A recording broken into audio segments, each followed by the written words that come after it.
pastikan kamu sudah mengklik tombol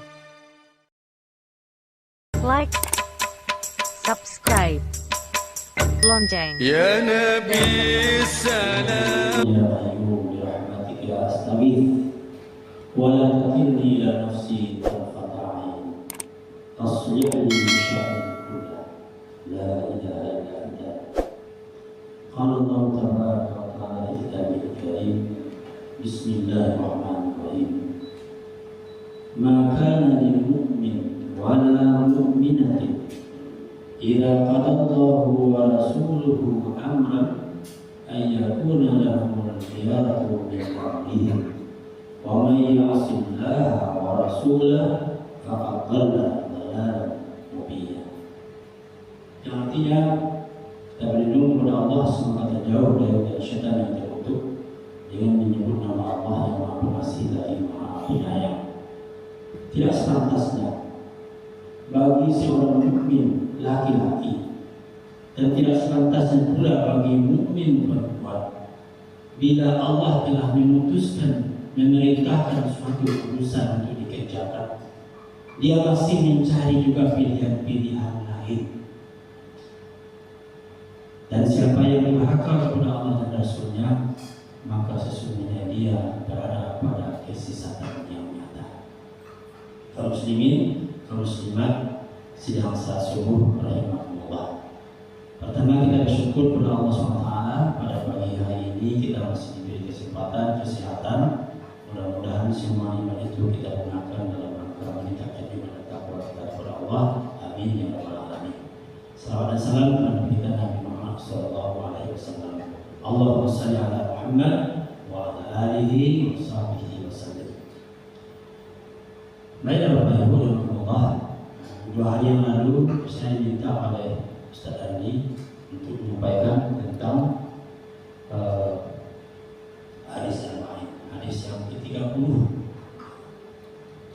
Hadis yang ke-30. Hadis ke-30 ini ada dalam kitab Sunan Daraqutni, ada dalam kitab Mu'jam Al-Kabir At-Tabrani, ada dalam kitab Al-Mu'jam As-Saghir At-Tabrani, ada dalam kitab Hilyatul Awliya karangan Habib Al-Asfahani. Dan semua dan hampir semua dari kitab-kitab itu mengatakan isnaduhu dhaif, sanadnya lemah. Isnaduhu dhaif. Akan tetapi dalam kitabnya Sunan Daraqutni menyebutkan hadis ini, cuma beritanya berbeda, hadisnya hasan. Apa bunyi hadisnya? Kita bacakan. Hadisnya dari Tha'labah. Apa kata Rasulullah SAW? Inna Allah Ta'ala farada faraidah fala tudayyimuha. Sesungguhnya Allah Subhanahu wa Ta'ala telah memfardukan, telah mewajibkan berbagai hal. Fala tudayyimuha. Jangan sepelekan apa yang diperintahkan Allah. Jangan dilalaikan. Jangan dipandang remeh. Wa hadda hududan fala ta'taduha. Allah telah memberikan batasan-batasan, jangan kamu lewati batasan itu. Wa harrama asya'an fala tantahiquha. Allah telah mengharamkan berbagai hal, jangan berdusta, jangan berzina, jangan ghibah, jangan mungkir janji. Ya. Allah telah melarang itu, jangan kamu melewatinya. Ini bunyi hadisnya. Fala tantahiquha. Jadi muslim Allah hadis yang kemudian wa ma sakata an syai' wa ma sakata asya'an rahmatan. Apa yang tidak disebutkan hukumnya haramkah, diwajibkankah, kata Nabi, itu adalah rahmat dari Allah Subhanahu wa Ta'ala. Jangan dipertanyakan pula itu. Fala tabhathu anha. Jangan dipertanyakan hal seperti itu. Jadi kaum muslimin, hadis ini mengandung beberapa unsur. Yang pertama, Allah telah mewajibkan. Ada hal-hal yang wajib kita lakukan. Ada hal-hal yang wajib kita tinggalkan. ada hal-hal yang tidak dibicarakan, maka khusus untuk yang tidak dibicarakan ini jangan kita berpanjang-panjang waktu. Kalau toh pada akhirnya kita akan mengabaikan persoalan itu, seperti orang Bani Israel ketika diperintahkan oleh Musa untuk berkorban, ya apa korbannya? Sapi, banyak kanyo, sapinya ada jenisnya, laki-laki atau perempuan, atau jantan atau betina. Kemudian ada jantan, alat sifatnya lah, jadi pakai untuk membaca atau enggak? Banyak tanya baca mesti itu. Kenapa? Karena hadis ini dikategorikan hasan, padahal awalnya dia naif. Karena ada syahidnya, ada pendukungnya Al-Quran dan hadis. Nah, Al-Quran banyak pendukungnya.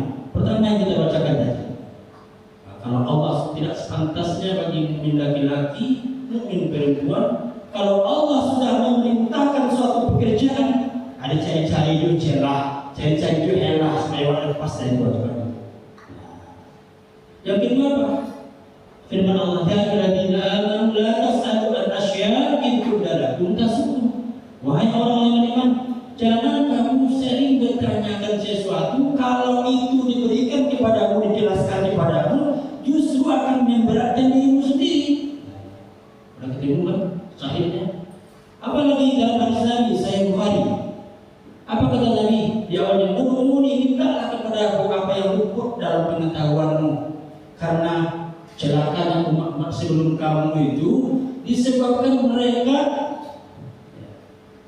menanyakan hal yang tidak penting." Lalu kata Nabi, "Wa ma nahaitukum an syai'in." Apa saja yang aku larang kamu tentang sesuatu, fajtanibuhu, hindarilah, jauhilah. Wa ma amartukum bi amrin fa'tu minhu mastata'tum. Apa yang aku perintahkan kamu melakukan sesuatu, kerjakanlah sebatas kemampuan. Nah, inilah syahid. Yang terakhir, wa ma atakum rasul fakhudhuhu wa ma nahakum anhu fantahu. Apapun yang didatangkan diperintahkan Rasul itu kerjakan. Apa yang dilarang oleh kamu mengerjakannya, tinggalkan. Jadi itu makanya hadis yang awalnya sanad dhaif naik peringkat menjadi hadis hasan. Kalau sedikit itu mengenai hadis. Karena saya nggak tahu lagi kapan akan tampil lagi untuk ceramah ini, makanya mumpung sebelum terlewatkan tanggal 14 Februari. 14 Februari itu apa ya Ibu? Pemilu ya. Saya akan mengaplikasikan hadis ini. Apa itu farada faraid? Allah telah mewajibkan berbagai kewajiban. Salah satu di antaranya menurut saya adalah kewajiban memilih pemimpin untuk umat Islam itu wajib. Apa dasarnya? Dalam riwayat Abu Dawud, apa kata Nabi? Wa idza kharaja salasatun min safarin. Kalau ada 3 orang yang keluar untuk musafir, ya, falyu'ammiru ahadahum, maka tunjuklah salah satu dari mereka itu sebagai pemimpin. Kalau ada 3 orang mau jalan-jalan keluar musafir, satu semacam wajib angkat 1 orang pemimpin yang akan mengatur perjalanan itu. Mungkin perjalanan 3 hari. Kalau 3 hari sedikit diwajibkan untuk mengangkat pemimpin, apalagi untuk 5 tahun ya, untuk 5 tahun. Ya, itu namanya kias Aulawi, lebih pantas kita diteliti. Jadi oleh karena itu menjelang dengan 14 Februari ini saya menyebut tema tambahannya ini adalah karakteristik pemimpin dalam Islam. Yang pertama, pemimpin yang akan diangkat itu adalah pemimpin yang kuat. Mana dasarnya? Dalam surah Al-Qasas Allah mengatakan, qalat ihdahuma ya abati istajirhu inna khayra man istajarta al-qawiyul amin. Ini cerita apa? Cerita putri Nabi Syuaib ini. Salah seorang dari putri Nabi Syuaib ketika Nabi Musa bukan membunuh ya. Ketika Nabi Musa itu menampar orang-orang Mesir Kokti di kota Memphis, ya di Mesir, dan meninggal dunia. Kemudian orang sibuk akan menangkap Musa, kemudian diberitahulah Musa supaya keluar dari Mesir. Akhirnya Mesir, Musa keluar dari Mesir ke kota Madain, Madian, kotanya Nabi Syuaib. Ketika sampai di sana, ternyata orang berkerumun di sebuah tempat mata air karena ada batu yang memanjang. Nabi Musa ini orang kuat, orang pemberani, orang kekar, diangkat batu sehingga orang mudah mendapatkan air. Sampai di rumah, Nabi Syuaib bertanya, kenapa cepat pulang hari ini tidak seperti biasa? Tadi ada seorang pemuda yang membantu kami. Atau panggil dia. Dipanggillah Nabi Musa oleh Syuaib dan Nabi putrinya. Singkat cerita, apa kata putrinya ketika berhadapan dengan ayahnya? Wahai ayahku, tunjuklah salah seorang. Tunjuklah dia sebagai orang yang kita pekerjakan sebagai penerima upah. Karena sesungguhnya sebagai orang yang bekerja menerima upah itu adalah sifatnya orang yang kuat. Yang kedua, orang yang bisa dipercaya. Pertanyaannya, kuat apa? Kuat semuanya. Pertama, kuat ekonomi. Kenapa? Kalau ekonominya sudah kuat, dia tidak menggantungkan hidupnya kepada jabatannya itu. Yang pertama, kuat ekonomi. Bolehlah jadi presiden dengan segala macam itu, kalau kuat ekonomi. Atau kalau tidak kuat ekonomi, minimal kuat hati, kaya hati. Nah, bagaimana? Karena kalau tidak kuat ekonomi, tidak kaya hati, ujung-ujungnya nanti ketika tak berhasil dia menduduki jabatan sebagai presiden, sebagai wali kota, akan terjadi beberapa hal. Yang pertama apa? Dia menuntut kepada orang-orang yang dianggap bisa menolongnya. Di luar kata-kata, kalau dia memberikan bantuan banyak, dia akan tarik semua bantuan itu. Dia ibadah. Jadi pemimpin itu pilihlah orang yang kuat. Apa dia punya kuat pengaruhnya? Bagaimana pengaruhnya? Dia berani mengambil kebijakan, keputusan politik yang bertentangan dengan pendapat yang umum. Kalau sekiranya program-program itu justru tidak membahagiakan rakyat jelata. Saya nggak menyebutkan orang, ya, menyebut kriterianya saja. Pemimpin itu orang yang kuat, berani dia berbeda pendapat dengan mayoritas. Gitu. Pertimbangannya apa? Pertimbangannya kesejahteraan rakyat. Menimbang rakyat kecil yang susah ini, dia berani mengorbankan dirinya bertentangan dengan pendapat yang mayoritas. Contohnya jalan tol. Jalan tol itu kalau kita bilang ini kan untungnya untuk orang yang pemilik modal, kapitalis itu. Bagaimana orang miskin yang mendapatkan untung dari jalan tol? Tidak dapat, tidak ada jalannya itu. Dia yang punya motor, bagaimana dapat keuntungan? Kecuali kalau hasil dari tol itu semuanya atau separuhnya diberikan kepada rakyat, ya itu tidak bermanfaat. Kalau ada orang yang punya kebijakan membatalkan proyek-proyek program kerja yang justru menguntungkan sebagian orang tertentu saja, ya, kalau tidak asing, berani dia mengatakan itu orang kuat itu. Kenapa? Karena dia berani mengorbankan dirinya menghadapi orang-orang yang sudah banyak sesatnya. Gitu. Nah, jadi yang pertama kriteria pemimpin itu orang yang kuat. Yang kedua apa? Orang yang dipercaya. Sama antara ucapan dengan perbuatannya sejalan itu. Bukan sebaliknya, beda ucapan, beda perbuatannya. Dulu dia pemeja, tabrak meja, seolah menampakkan pemberanian. Ketika ditawari jadi sebuah jabatan, mulai kendor semangat dia. Hilang lagi idealisme dia, hilang lagi kekuatan mental dia, keberanian dia. Kenapa? Karena dapat jabatan, karena bergabung gitu. Jadi kejujuran.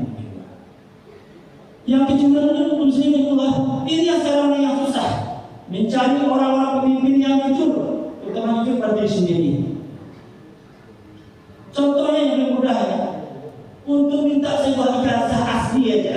Kalau mana ijazah aslinya, ini ijazah saya ini, atau mana ijazah aslinya, nggak berani dia menentukan ijazah asli itu zaman sekarang ini. Artinya di mana kejujuran itu sebenarnya? Yang kedua, memilih pemimpin itu tidak cukup kekuatan, kejujuran. Yang ketiga yang perlu dipertimbangkan adalah siapa orang-orang yang berada di sekitar sentrum itu, di sentrum tokoh ini. Ini yang harus kita waspadai. Kenapa? Karena sehebat-hebatnya orang, sekuat-kuatnya pendirian orang, kalau di sekitarnya itu dia berhidup dengan orang yang sesat, dia tidak punya kekuatan apa-apa. Redup cahayanya. Itu makanya kata Nabi, "Falyakhtar ahadukum may yukhalil." Hendaklah masing-masing kamu itu memilih siapa yang menjadi teman pergaulannya yang sama duduk dengan dia. Kenapa? Karena pengaruh lingkungan itu dahsyat, bisa merubah pemikiran seseorang. Berarti ada 3 orang. Yang pertama apa tadi? Orang yang kuat, ekonomi kuat, pengaruh kuat, apalagi idealismenya kuat, berani bertentangan. Yang kedua apa? Jujur, bisa diandalkan. Dia mungkinnya bukan keluarga dia, bukan anaknya yang dilakukan, tapi masyarakat yang mustadafin yang lemah ini yang diutamakan. Yang ketiga apa? Apa yang ketiga? Ada pulang. Ya.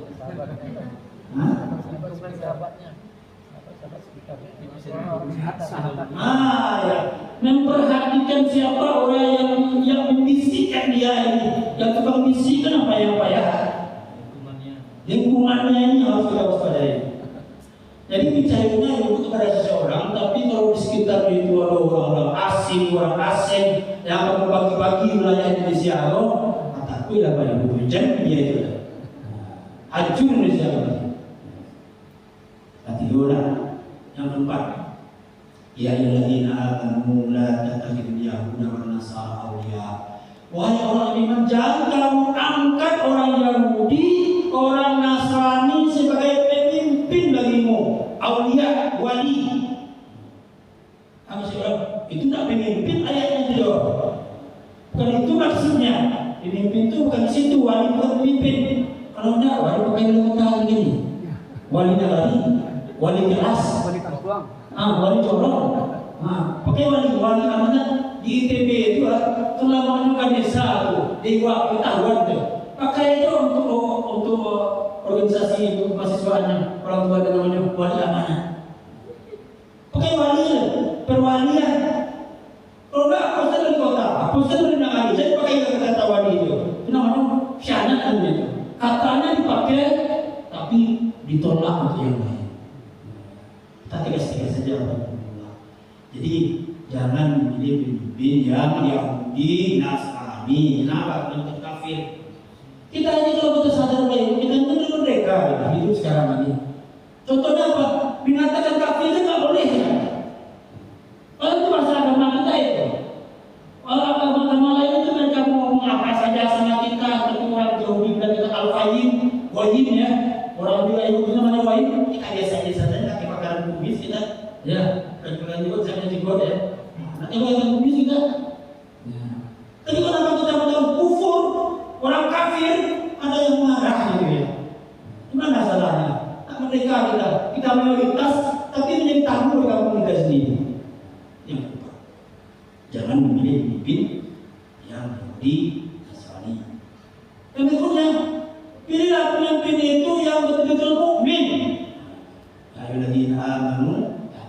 Ayat apa?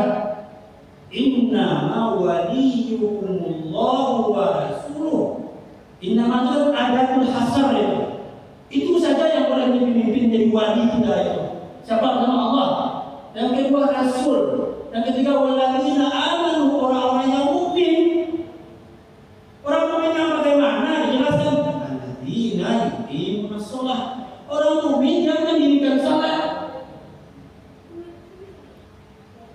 Apalagi wa yutuna zakat, membayarkan zakat. Itu orang yang ini. Wahum rakimun, mereka dalam keadaan hukum pun mereka tetap memberikan membantu orang fakir miskin.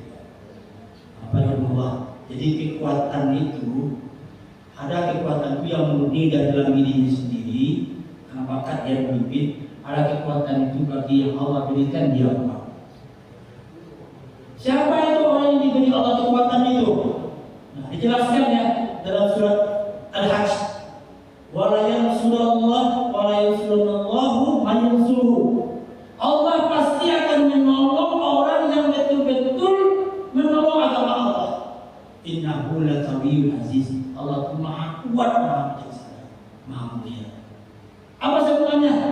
alladzina orang-orang immakannahum fil ard, jika mereka mempunyai posisi jabatan di muka bumi ini yang akan dibantu Allah itu, yang akan dipunyai oleh Allah itu.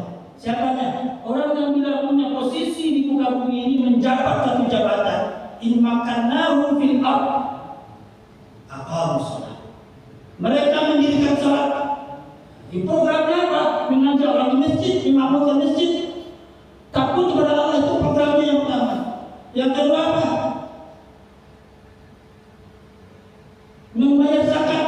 Programnya mengumpulkan derma, infak, menyebarkan kekayaan kepada orang-orang yang melarat. Sehingga apa? Orang yang miskin menjadi sejahtera, bukan seluruh orang saja. Yang ketiga apa? Wa amaru bil ma'ruf, mereka menyuruh orang untuk berbuat baik dan mencegah perbuatan yang munkar. Jadi ini maaf nih sampaikan program kita Pak RW, Pak RT, salah satunya adalah mencegah yang munkar. Kalau itu tetangga kita tamunya sebalik malam lagi keluar buat tamu, aku tahu itu lah, ajar dia diam sama. Kalau sekarang Pak RT, Pak RW ajak kami coba biar insyaallah Pak Haji, kami siap turun itu. Karena dampaknya nanti kita semua, Allah tak pilih-pilih itu. Siapa orang ini manusia. Kemudian Rasulullah Abdurrahman bin Samurah, seorang sahabat Nabi, pernah ditegur oleh Rasulullah. Apa kata Rasulullah? Wahai Abdurrahman bin Samurah, la tas'alini ma'ruf, jangan sekali-kali kamu minta jabatan. Fa in utitaha an mas'alatin ukilta dia. Kalau kamu meminta jabatan itu, kalau jabatan diberikan kepadamu disebabkan meminta jabatan, ukilta dia. Kamu akan repot, kamu akan sibuk, kamu akan susah sendiri dengan jabatan yang kamu minta. Wa in utitaha an ghairi mas'alatin ukilta dia. Kalau kamu diberi jabatan tidak kamu minta, kamu orang yang minta Anda untuk jabatan, Anda akan dibantu. Siapa yang membantu yang tadi lah? Ada program mendirikan salat, menyebarkan sedekah infak bagi orang miskin, menyuruh yang baik, mencegah yang munkar, jalan itu, insya Allah dibantu oleh Allah SWT. Mudah-mudahan tidak salah pilih. Wassalamualaikum warahmatullahi wabarakatuh. Ya Nabi